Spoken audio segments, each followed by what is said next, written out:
But of course, when you get those kind of difficult characters in, you just need to become their best pal, no matter what they say. That's how you survive those situations. I had one guy in who was saying that he was actually, I'm up on an attempted murder charge. I stabbed my best mate because I thought he was pumping my missus. And I was like, well, you know, you had to do what you had to do. So it turns out he wasn't. He says, well, you know, hindsight's a wonderful thing, isn't it? But of course, the kind of psychopaths can be quite rough, but it's never as rough as dealing with like a group of drunk women. Those are always the difficult crowds. Like I get Vietnam-style flashbacks when I go to my bed at night now. Fantasising that drunk women try to pay for their taxi with half a portion of chips and cheese. They were usually looking for change as well, which is weird. I used to always get this question as well. I used to always get, are you single, driver? Driver, are you single? Right, and I used to hate this question. Right, I used to hate it for one reason, because it was always the hottest one of the group that was asking, but she was never asking for herself.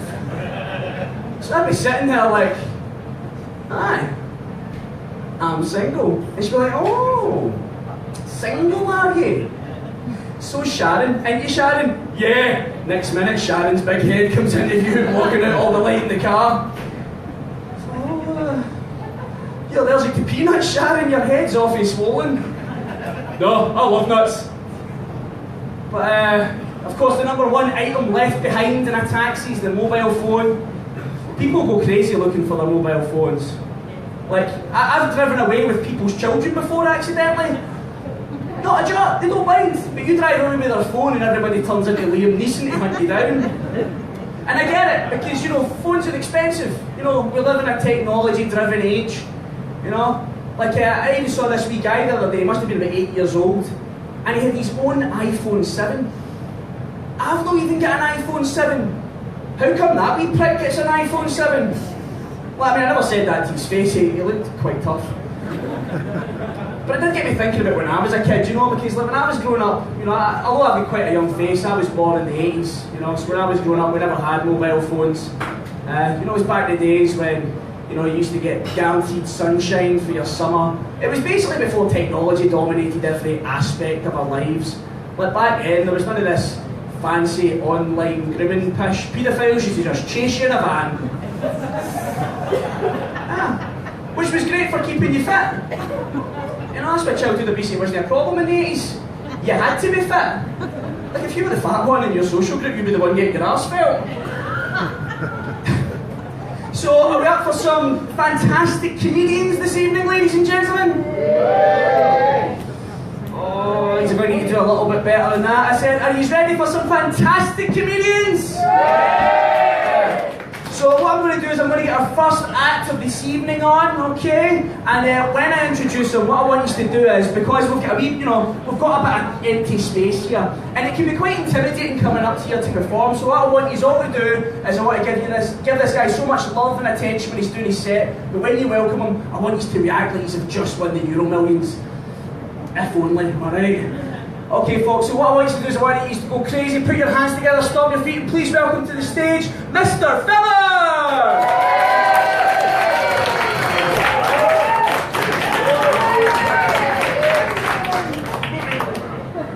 Keep it going, Teresa. Thank you, 4 people. Hello, good evening. How are you doing? Alan Lindsay, everyone. Give a big round of applause. I'm going to echo what he said as well. It's great to be here, but by fuck, this day and age, food banks, we shouldn't need them. But well done, Drumchapel Food Bank, for actually being there for 4. Well done. Thanks a lot. So, I'll tell you a little bit about me. I'm 30-something years old. I'm a daddy. Yeah. I know, my mum was surprised too. So I've got a wee boy, he's turning 2. Anyone got any kids? Yeah. How old? 23. 94. That's an awkward conversation. I thought you said 93 at first, I was like, fucking hell, it's Benjamin Button there. Yeah, so he's going through the terrible twos just now, and he does this thing. So you're sitting there and you're watching a film, and he comes over and he's like, Daddy, I never. What?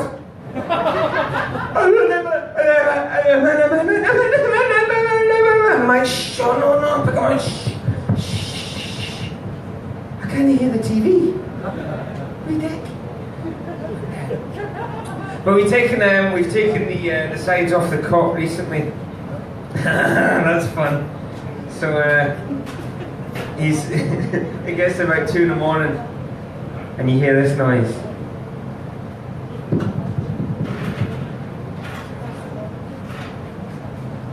What was that?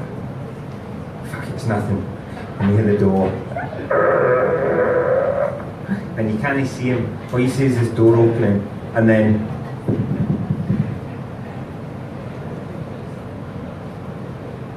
where the fuck we go? That's fine, it's fine. And I've seen horror films, I'll check the ceiling. That's fine, it's gone. And you look to your left. Oh, Jesus! And he's staring at you. And you know, no matter what a child says at 2 in the fucking morning, it's the scariest thing ever. And he just looks at you and he goes, Morning, Daddy. Chill it with fire. I love him really. He is a wee dick though. He is. Terrible. I'm so glad my wife's not here. She's a dick, no? No. This is live, isn't it? Oh no. Only joking, honey. So anyway, yeah, no, I love him to pieces. He's quality. So I wrote him this song.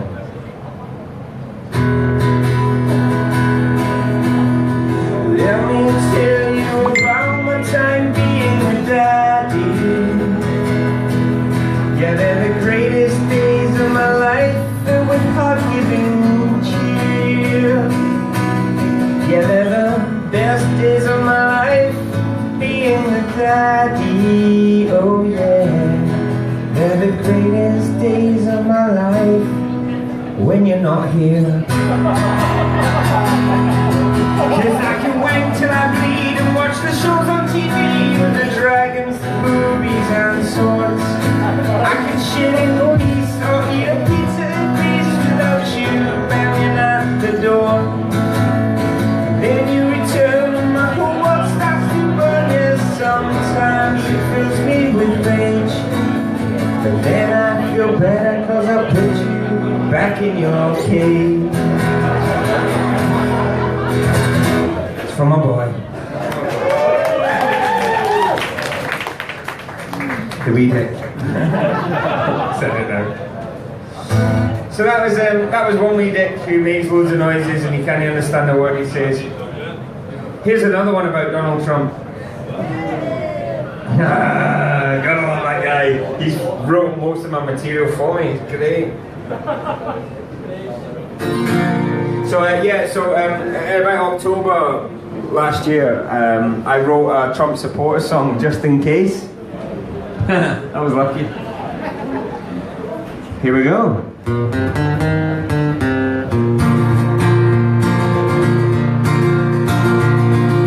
He's got style, he's got class, he's got shit tons of money coming out his ass.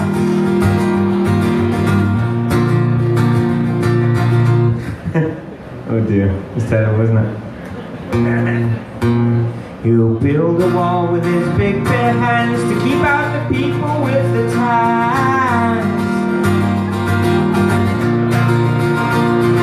He'll sue your ass and make you pay. At least he won't try to take your guns away, cause he's a commander-in-chief. He loves women, he gives them hugs. Not like Hillary, she takes drugs. His flowing locks are delicate, and his birth certificate's legitimate. I could sing his praises all day, cause Donald is KKK. He's a commander-in-chief.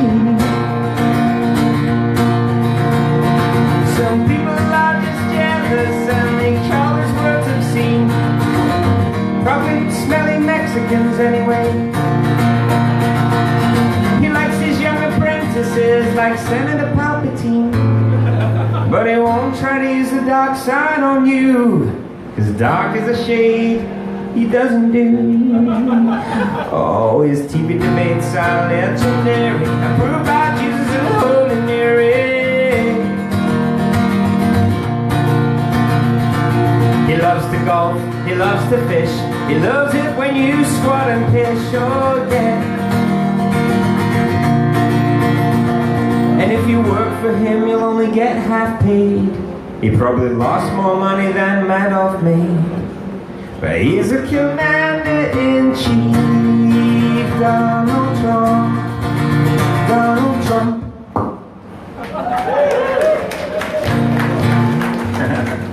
Oh, thank you. He's on Johnny Night? Yeah. I feel like there should be a new campaign as well for fucking travel pillows, by the way. See, after that first couple of poems, I hate them now. Fuck travel pillows, right? I'm going to wear earrings just so I can pop them on a plane going back. Right, guys, this is my last wee song. I hope you'll join in the chorus. Any Take That fans in? Yeah! Love it. So we're going to have a wee practice here, okay? Of the chorus, because you guys will know this one, okay?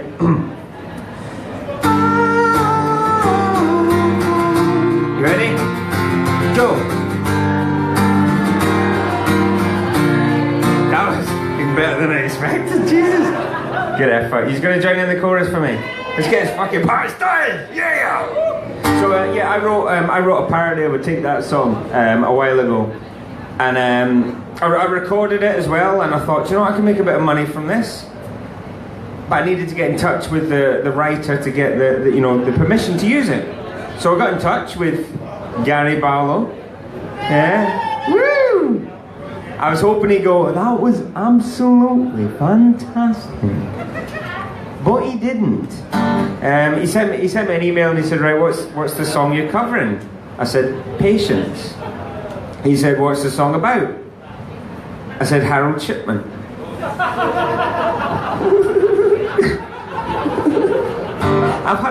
I've had a lot of no's in my time. That was the fastest reply of a no I've ever had. So fuck him. I'm going to play it anyway. This is my version of Patience.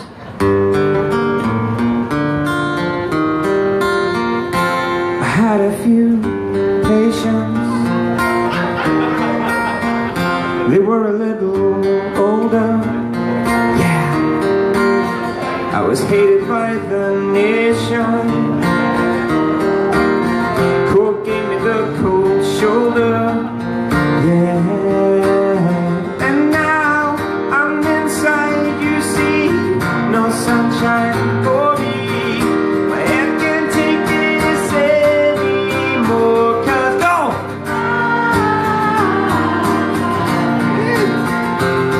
Done time. Now my neck's numb, has no feeling. I'm hung from the ceiling. Cause I run out of patience.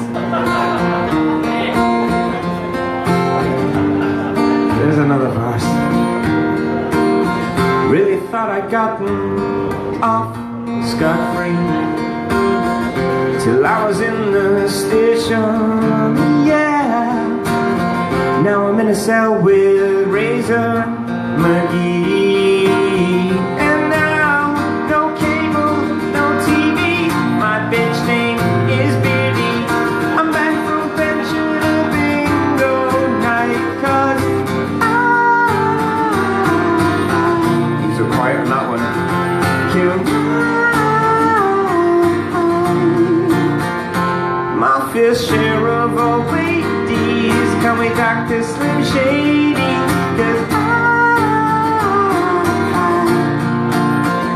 run out of patience, yeah.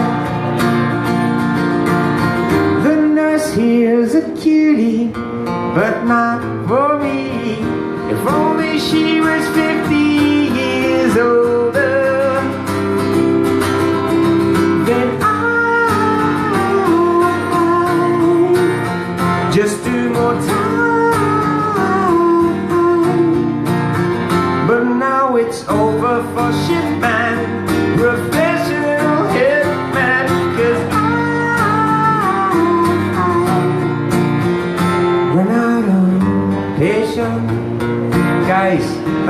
for having me tonight. You can follow me on Twitter if you want, Mr. Fibbers. You've got MrFibbers.com. It's shite, but it's there. And I pay for it. Can I have more patience? Geriatric patience. You could probably be my patient. Thank you very much, guys. Enjoy the rest of your night, okay? Thank you.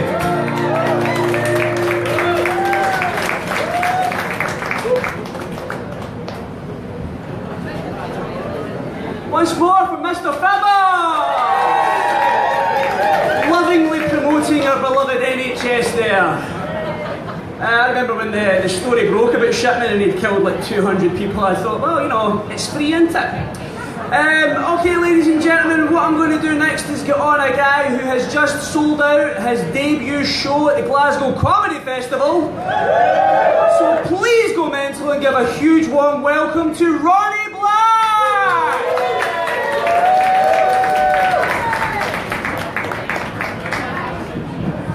Hello, Drumchapel food bankers! How you doing? You alright? Is this the customary time when I say something about food banks? Aye, it's a disgrace. It's a disgrace that we need food banks in 2017. Especially when we've got an obesity crisis in Glasgow as well. Some people have got no food, some people have got too much food. Case in point. But there's also been an upsurge in Glasgow of petty crime recently. Don't know if you've seen it. I've seen the effects of it. Last week I was driving along the road, and this is genuinely true. There was a Newlands bakery van in front of me, and on the back of it says, "We no longer keep pies in our vans overnight." The main words there, "we no longer." There seemed to be a bit of bitterness in that statement there. I think they used to keep pies, but some fat criminal stole them. So, but I hope this gig goes better than my last one. I was asked to do comedy in a church in Alloa. Give me a shout if you're here for Alloa. Exactly.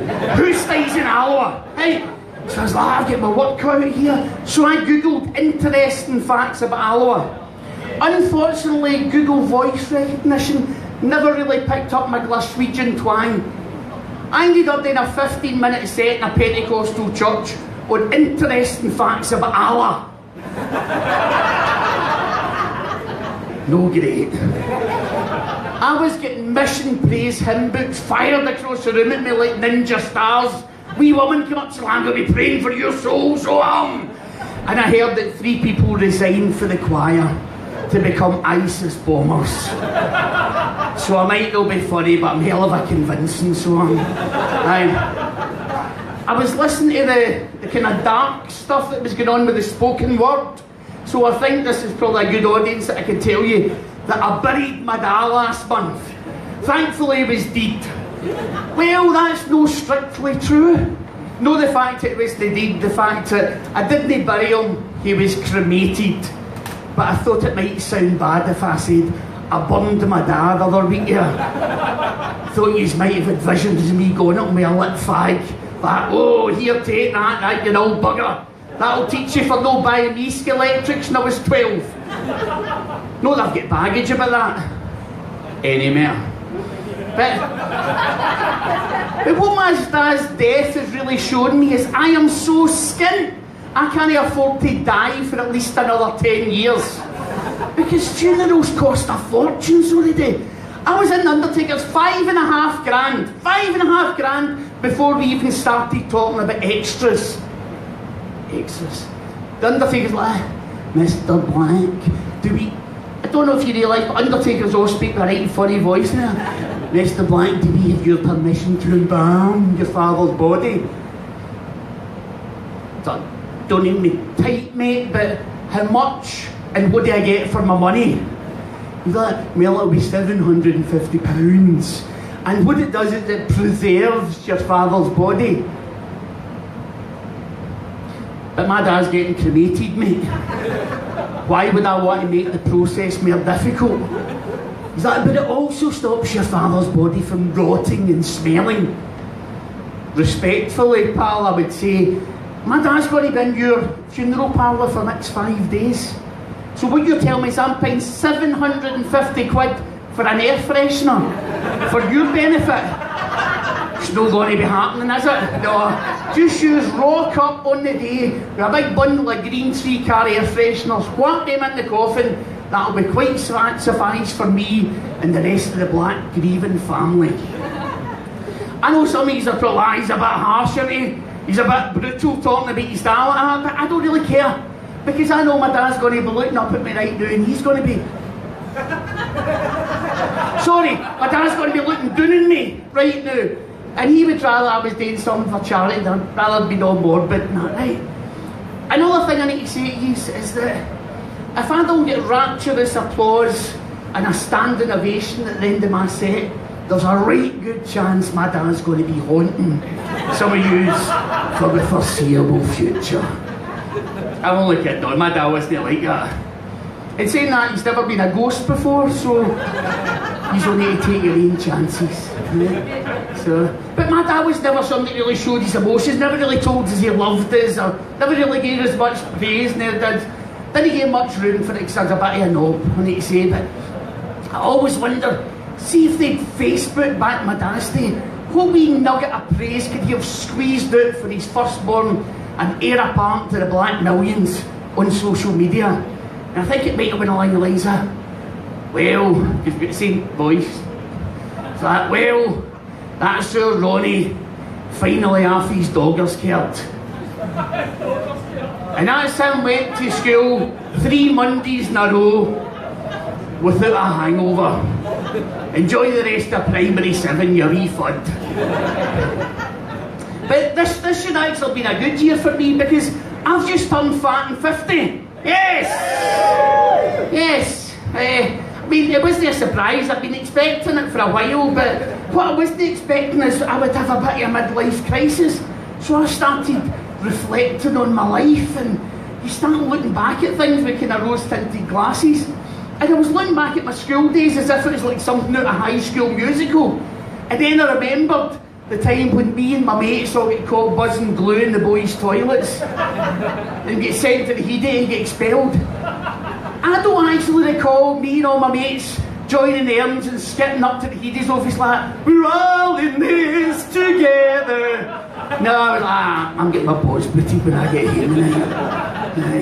But school days were brutal days, weren't they? You get away with nothing at school. Nothing at all. I think wee J-Bo Jarvie, he fully threw me a fart in first year in home economics. We were making scones. Get called Gingo for the next 4 years at school. Or who could forget John Fish? Every school must have had a John Fish. Aye, hurt a stone on the boys' shivers in 3rd year. Aye, just never come back to school. He's like, there's no point. I hurt a stone on that's it. Finished, isn't it? I'm away from school. But I went to school in the Milton. Right, not Milton, the Milton. And I've realised that only people who probably enjoyed school were popular kids. Right? And in my school there was only 4 categories of popularity. You were popular if you're a good football player. You were a good fighter. You were good looking, big hit with the chicks. And in my day you had to have good hair. And then it was a feather cut and the wedge. And you were popular if you were full of patter. Right? I didn't really fit in any of the categories, I need to tell you. You don't win the popularity stakes, you're a wee fat guy with a German helmet haircut and elasticated trousers that are reeking of pish. And the worst bit about that last statement is, the pish wasn't even mine. So I was really poor growing up and I used to have to share a bed with my twin brother. Yes, there's 2 of us. Yes, we're the Glaswegian equivalent to Jedward. Diabetes and stretch marks, aye. What a catch we were. Yeah, baby. But my brother had the unfortunate curse of being a bedwetter. And I had the unfortunate curse of being a sleepwalker. So my brother would saturate his side of the bed and I'd get up in the middle of the night and go for a walk. He would roll over into my side of the bed I was 15 before I realised I never wetted the bed. Right? But I always wanted to be that popular kid. I wanted to be the guy who was full of patter, noised up the teachers, especially when they threatened you with a belt.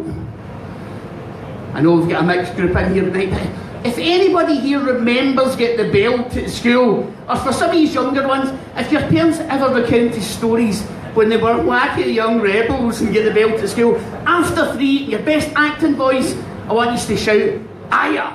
Okay? 1, 2, 3! Aya! I got the belt at school. It's a lot slower than that, but we'll let it ride. See if I knew then what I know now about sadomasochism, dominatrix. I could have really screwed with some of my less confident teachers' heads. Remember those nervous teachers we all had at school, like, "Right, Ronnie Black, you get yourself out here, you're taking me up, start you. We'll have no more of your shenanigans, neither we will." "Alright, miss," that was me. "Alright, miss. Many am I getting?" Many getting. You're getting through the best, so you know that takes that smirk right off your face. "Don't worry, miss. Well, any chance I give this 4? Sorry? Any chance I give this 4? Calling me a bad boy. Go on. But saying that could have really backfired me, because they always used to call for reinforcements, didn't they?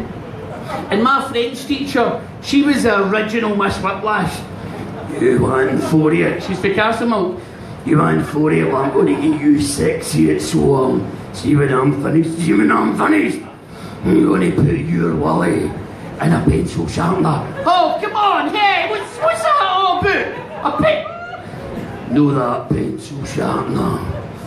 That pencil sharpener." But you think the belt's bad? The lines were just so monotonous, weren't they? Remember you got an A4 sheet of paper, black? Aye, much. A head teacher once gave me 300 lines. I must not look up Shirley and Amanda's skirts in the playground. Now, to be fair, I don't think I was meant to look up their skirts anywhere in the school. But as I reflected on it, I thought, see if I was that head teacher, I would have probably sacked me. But as it stands, I'm still teaching. Ladies and gentlemen, I'm Ronnie Black. Good night, God bless.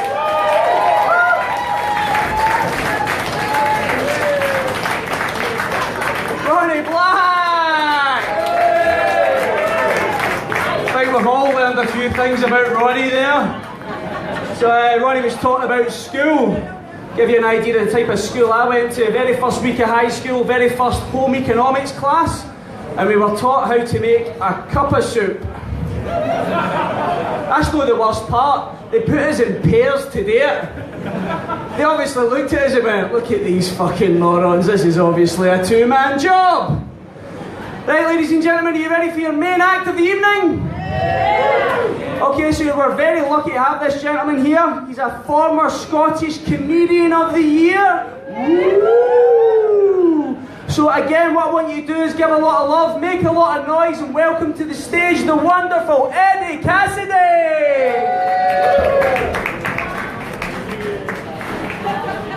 Ladies and gentlemen, a big round of applause to your compere, Mr. Alan Lindsay. Give yourselves a big round of applause for coming out tonight and supporting this brilliant charity. Charity's good, isn't it? Give me a cheer if you're one of the thousands of people who last year raised money for charity by doing the Ice Bucket Challenge. A couple of people. Now give me a cheer if you didn't do the Ice Bucket Challenge. I'm used, ladies and gentlemen, I didn't do it either. I thought it was a waste of fucking time. See, instead of tipping a bucket of water over my head and getting sponsorship money, I just gave money directly to charity. I gave money to a charity that provided 3 African villagers with the equivalent of a bucket of clean drinking water. Then I nominated those 3 villagers.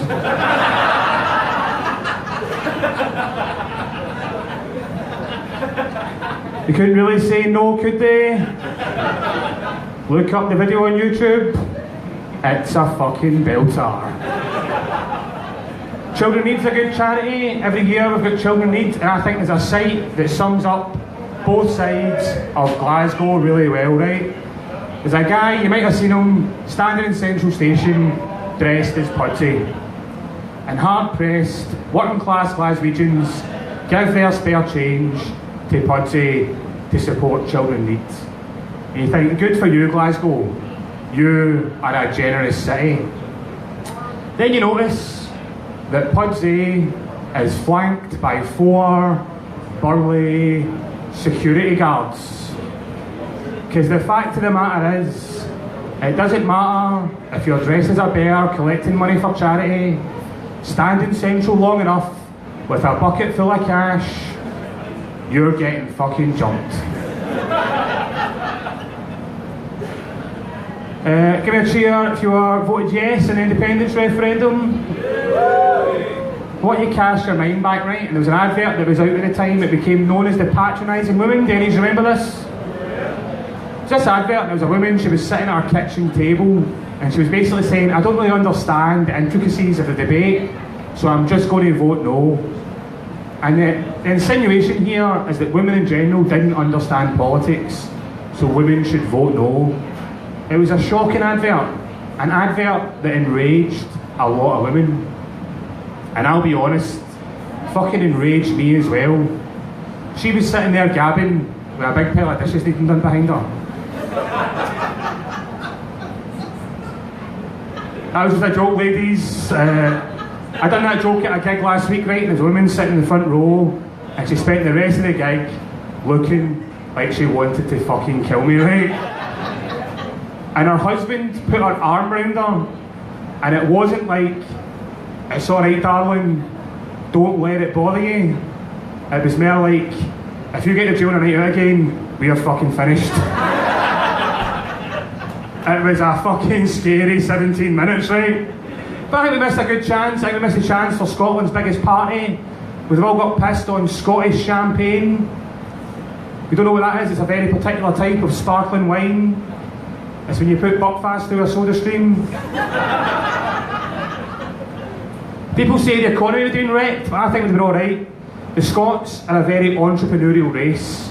We can always make the best out of what we've got. Just the other day, I met a very particular type of Scottish entrepreneur. He was a mobile, intoxicated, good as new salesman, who you might know better as a junkie, trying to sell stuff he's knocked on a bus. So this guy was trying to get my attention, and I was trying to ignore him, and eventually I turned around and I went, "What is it, mate?" And he opened his jacket and said to me, "Do you want to buy a leg of lamb?" You can't write this shit, ladies and gentlemen. This guy was actually trying to sell a fucking leg of lamb on a 57 bus ride. And I was in shock for a second, and then I went, "No, mate, you're alright." And he went, "Mate, I'll sell it to you for a tenner." And I went, "No, you're alright, mate." And he went, "Mate, that's a fucking cracking deal." And I went, "That is a good deal, mate. I just don't need all that lamb. And if I did, I wouldn't buy it on a bus." And he turned around and says to me, "Well, mate, see if you know any cunt that would, go and tell them I'll be on this bus all fucking day."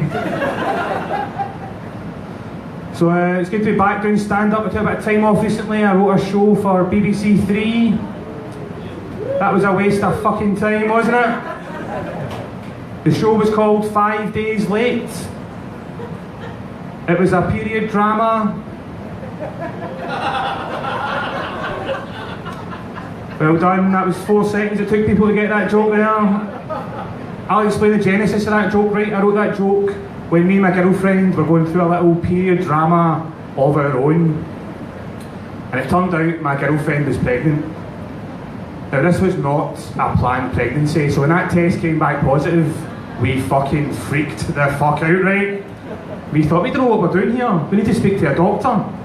Now unfortunately for us, we did the test at about midnight on a Saturday night, and we thought the only place we can speak to a doctor right now is at the local hospital. So we turned up at the Vicky Infirmary casualty ward at midnight on a Saturday night with a positive pregnancy test. Walked up to the counter and went, "This came back positive, we don't know what to do." And the girl just looked at me and went, "Sir, this department deals with accidents and emergencies." I said, "Aye, it's fucking both. Can I speak to a doctor, please?" They told us to fuck off, right? And we seen our GP, and our GP gave us this little booklet. It's advice for first-time parents. So reading through it, and there's certain foods you should avoid when you're pregnant, right?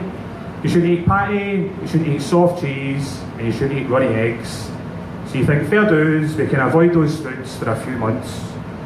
Then you carry on reading, and the next section says, if the expectant mother is a heroin addict, it's recommended she moves on to a programme of methadone. So according to this wee book, methadone is fine. Soft-boiled eggs, not so fucking much. So I said to my girlfriend, I think this wee book's a lot of shite. Just you stick to your normal breakfast. Heroin. So I've experienced a lot of new things since I became a dad. Just the other day I fished a shit out of the bath for the first time. I was having a bath, I was really tired, I must have dozed off for a second. I love being a dad, but I hate being a parent, and I'll explain what I mean by that. I love hanging out with my son, teaching him things and watching him grow, but I hate, now that I'm a parent, my social circle consists purely of other parents, and it's just the same conversations you have over and over again. One of these examples was the birth of your child not the most amazing experience of your life? You know, I think that goes without saying. So now when a fellow parent asks me that, I like to just wind them up. And I say, it was probably about the second best experience of my life.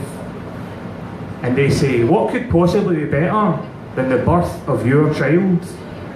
And I say, you've clearly never seen The Prodigy live.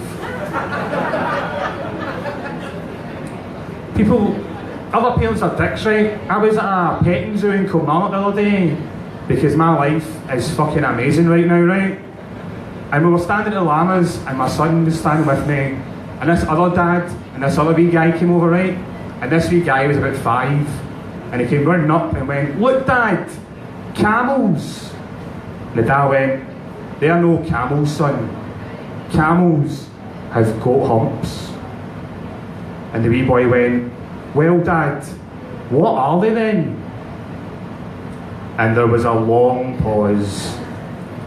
And the dad just went, "Fuck knows, son." This all happened in front of a massive sign that said, "Llamas." It was Valentine's Day in February there. I thought, I'm going to get my wife 2 cards, right? I'm going to get her one for me and one from our son. So I was standing in Morrison's, because that's the type of romantic bastard that I am. And I'd found one card and I was looking for another card. Out the corner of my eye, there's a wee woman about 60, right? And she was growling at me. She was throwing me heavy daggers and I thought, what's her fucking problem? Then I realised I've got one Valentine's card. I'm now looking for a second Valentine's card. This wee woman thinks I've got a card for my wife. Now I'm looking for a card for my bit on the side. So I thought, I need to address this here. I've got to say something. So I turned around, slapped her in the arse, and said, "Play your cards right, doll. You could be number 3. What I did there, ladies and gentlemen, is something a lot of comics do. I took something that actually happened, and I exaggerated it, and I embellished it to make it hopefully more entertaining to you, the comedy audience.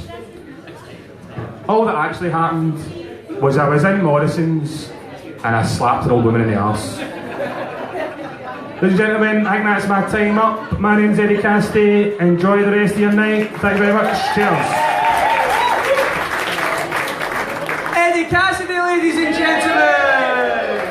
So I'm afraid that's the end of the comedy section. No. But what we're going to be doing is after the break we're going to be moving into the live music section, so we'll be kicking off with some hip hop. But yeah, woo! Hip hop.